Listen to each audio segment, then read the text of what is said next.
Shalom Aleichem, meu irmão e minha irmã, como vão vocês? Que Hashem vos abençoe em nome de Yeshua. Hoje eu quero falar sobre um tema que é bem complexo e polêmico ao mesmo tempo.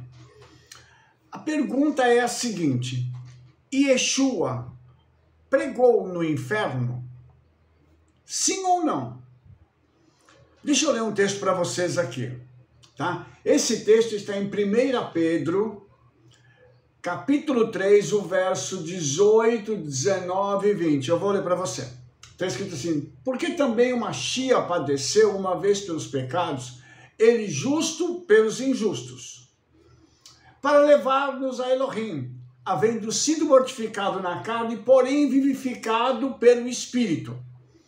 E ele continua: no qual também foi e pregou aos espíritos em prisão, os quais antigamente foram desobedientes quando a longanimidade de Elohim esperava, nos dias de Noé, enquanto se preparava a arca, na qual poucas, a saber 8 almas, foram salvas pelas águas.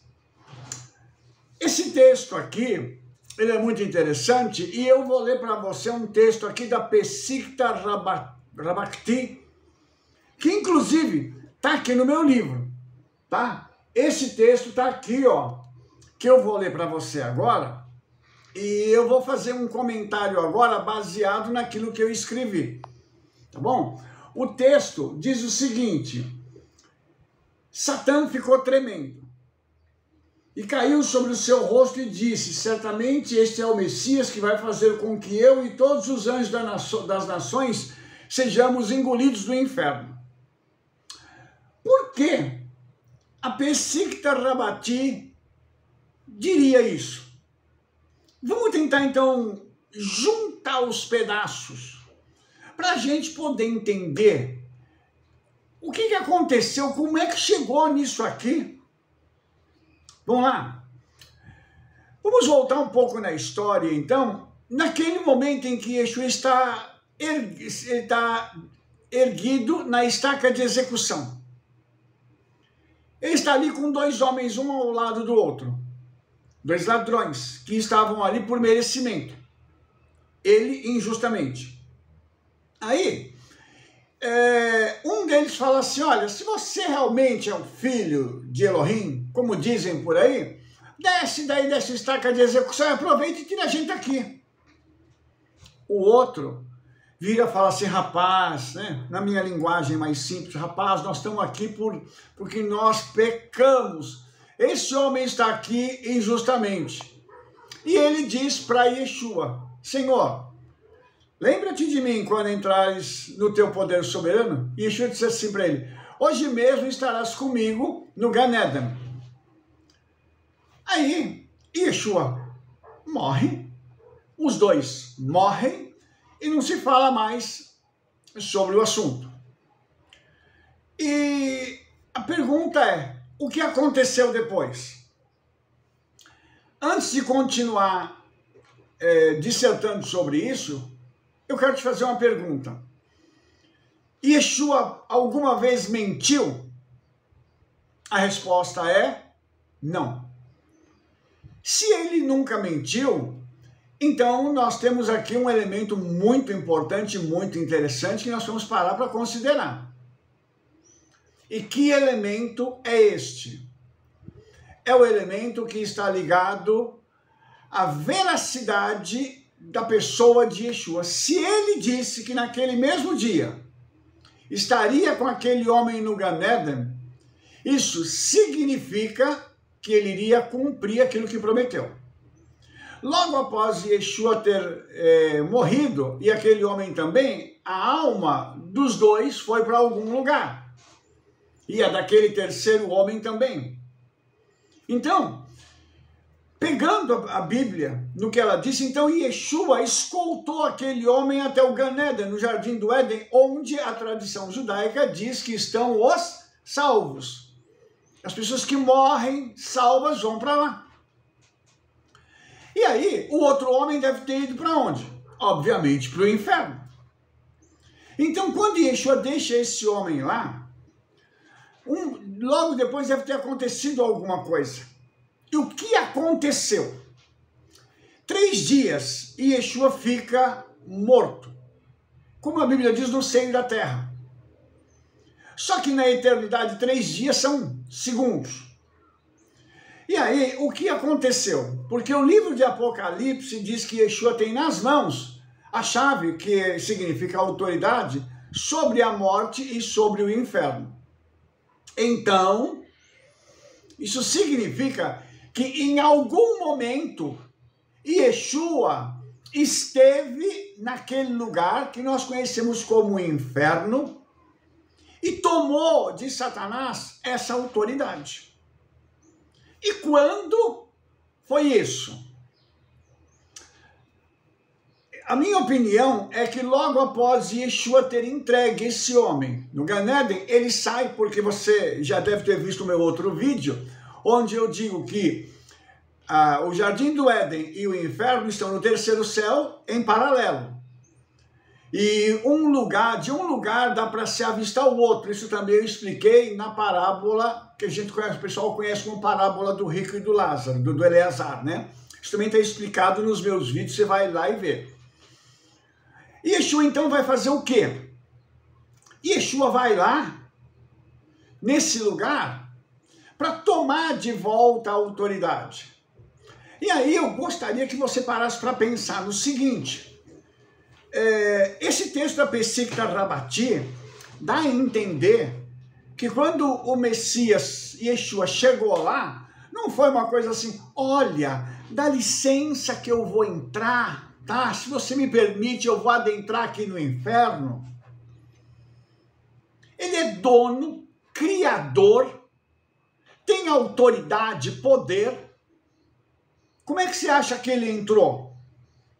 Na minha opinião, ele entrou de cabeça erguida, olhos fitos no trono de Satanás e já foi entrando. E enquanto ele foi entrando, os demônios foram se afastando, óbvio. E é o que diz aqui o texto da Pessikta Rabati. Ficou todo mundo com medo, até o próprio Satanás ficou com medo. Para que Yeshua pudesse então tomar para si a autoridade sobre a morte e sobre o inferno. E engraçado que a tradição judaica, ela confirma tudo isso. E uma outra coisa que é bacana é que quando Kefa, Pedro, fala isso aqui, ele fala sobre espíritos em prisão. Isso significa que não tinha só demônio lá. Tinha outras pessoas que foram aprisionadas por conta dos seus pecados. Então, ele fala aqui, está aqui escrito em 1 Pedro, no verso 20, fala de espíritos e pessoas que foram desobedientes na época de Noé. Então, dá para a gente compreender que o que estava acontecendo aqui foi algo assim muito extraordinário, porque Yeshua, quando esteve lá para pegar de volta a autoridade sobre a morte e sobre o inferno que havia sido dada a Satã por Adão e Rava, porque quando eles pecaram, eles entregaram a autoridade para ele. E, de quebra, perderam a imortalidade. Então você veja bem que agora Yeshua vai recuperar tudo isso. E quando Yeshua vai recuperar tudo isso, ele também ali ficou visível, porque eu não imagino que Yeshua entrou como uma pessoa comum ali naquele lugar. Eu imagino Yeshua entrando ali com a glória do Criador, com esplendor. O livro de Apocalipse fala de um ser celestial, um malach, né, que é um anjo, que a glória dele, desse ser, vai resplandecer no mundo inteiro. Eu imagino a glória de Yeshua. O que deve ter sido? Deve ter sido algo assim maravilhoso. Encheu o inferno de luz. Imagina a cena de Yeshua entrando lá. Um lugar onde só tem trevas. A glória do Criador Yeshua brilhando ali. E óbvio que depois de chegar e dar um sabão em Satanás e na capetada toda, ele tomar de volta a autoridade, ele deve ter feito uma proclamação ali, dizendo para aquelas pessoas quem era ele, o que ele estava fazendo ali, porque ele não foi resgatar ninguém. O texto não diz que ninguém saiu do inferno. A tradição judaica também não diz que ninguém saiu de lá. Vamos deixar isso claro, ele não foi resgatar ninguém. E ele foi para confirmar o que ele disse através dos profetas. Que o Messias viria, sofreria, morreria, ressuscitaria para trazer vida eterna. Então, antes da vinda de Yeshua, como uma pessoa se salvava? A explicação é simples. Crendo na promessa do Mashiach. Porque caso contrário, ninguém foi para o céu. Estava todo mundo no inferno. E essa é uma teoria muito vazia, porque nós sabemos que isso não aconteceu. O próprio judaísmo diz isso. Quando Yeshua fala, por exemplo, ele fala sobre o seio de Abraão, que é o Gan Eden. Então, falando da pessoa de Abraão como um salvo, como um justo. Então, quando a gente pega esses elementos, nós começamos a juntar o quebra-cabeça para a gente perceber o que Yeshua fez. Ele, então, desmoralizou, envergonhou Satanás e todos os demônios, principados, potestades, seja ele quem fossem, do mais alto escalão até o mais baixo, de todos eles foram envergonhados por Yeshua. E aí, a gente se pergunta, puxa vida, isso aconteceu no mundo espiritual.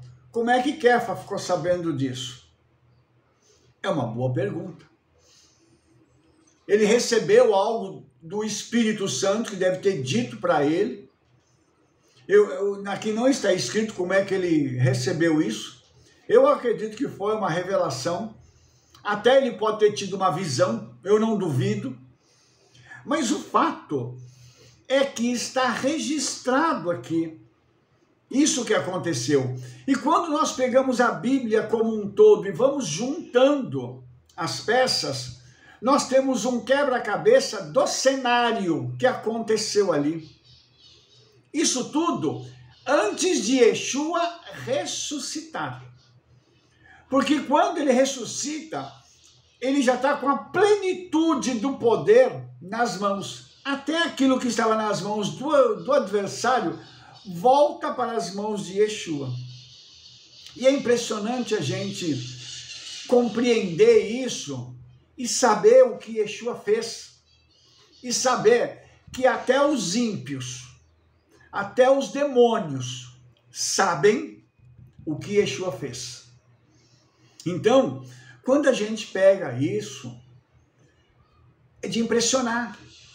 E o que eu fiz? Eu escrevi nesse livro aqui, na Brit Hadashah Interpretada, eu escrevi sobre esse assunto, deixei registrado isso aqui, para que os estudantes de teologia, os professores, os pastores, que querem entender esta questão espiritual, querem entender sobre os 7 céus, possam ter acesso a essas informações. Porque quando você vai direto na fonte, no hebraico, qual é o diferencial que você tem? Você consegue compreender e encaixar essas peças. Porque aí você vai, inclusive, lá na tradição rabínica, e os rabinos sabiam disso. E aí vem uma outra pergunta. Quem contou isso aqui para os rabinos? A resposta é simples. A mesma pessoa que contou para Kefa, contou para os rabinos. Porque a revelação é igual. O conteúdo é um pouco diferente. Inclusive, o que os rabinos estão dizendo é mais detalhado do que aquilo que o próprio Kefa escreveu para a gente. Então, é espetacular, é sensacional a gente pegar essas ferramentas judaicas e a gente começar a entender esse negócio. A gente fala assim, uau, é fascinante isso, é lindo a gente poder pegar isso aqui e falar assim, nossa, é muito bacana a gente ler isso aqui e falar assim, meu pai, que coisa linda. E tem inclusive um relato de um rabino chamado Josué, que ele pediu ao Mashiach para mostrar para ele o inferno, que ele queria medir o inferno. Aí foi mostrado para ele, e Yeshua levou ele lá, entrou, mostrou tudo para ele. E aí tem uma coisa interessante nesse relato, que está aqui no meu livro, que ele fala que aquelas pessoas estavam sofrendo por causa do pecado. E eles eram pendurados no inferno pelo órgão através dos quais eles pecaram. A pessoa que pecava com a boca era pendurada pela boca. Com os olhos, pendurada pelos olhos. Quem ficava ouvindo fofoca, pendurado pelo ouvido. Pecado sexual era pelos órgãos sexuais. E aí, tem uma coisa interessante, daí a gente vê de onde veio essa questão do pessoal falar assim, porque Yeshua foi lá para tirar aquele povo de lá. Porque no final do relato que esse rabino faz, ele diz assim, mas sempre que os ímpios do inferno viam a luz do Messias, eles se alegravam e gritavam, há alguém que vai tirar-nos daqui. Então isso está dentro da tradição judaica, esse mito de que Yeshua foi lá para resgatar os pecadores. Que impressionante! Até isso a gente descobre onde está através da tradição judaica. Então aqui eu quero terminar esse vídeo falando uma coisa para você. Vale a pena a gente estudar. Vale a pena a gente conhecer, vale a pena a gente ter acesso a esse material. E por quê? Porque isso vai te enriquecer com conhecimento, discernimento, e você vai poder anunciar a palavra do Senhor com embasamento dentro do original. Não perca. A oportunidade é essa. Eu vou deixar um link no final, na descrição do vídeo, para você poder entrar em contato comigo e adquirir esse livro. Quer saber mais segredos? Aguarde pelo nosso próximo vídeo. Nós nos veremos aí, se você quiser, está aí o link embaixo para você adquirir o nosso livro. Que o Todo-Poderoso te abençoe em nome de Yeshua. Shalom, shalom, Shavua Tov, Toda Rabá. Mistério resolvido.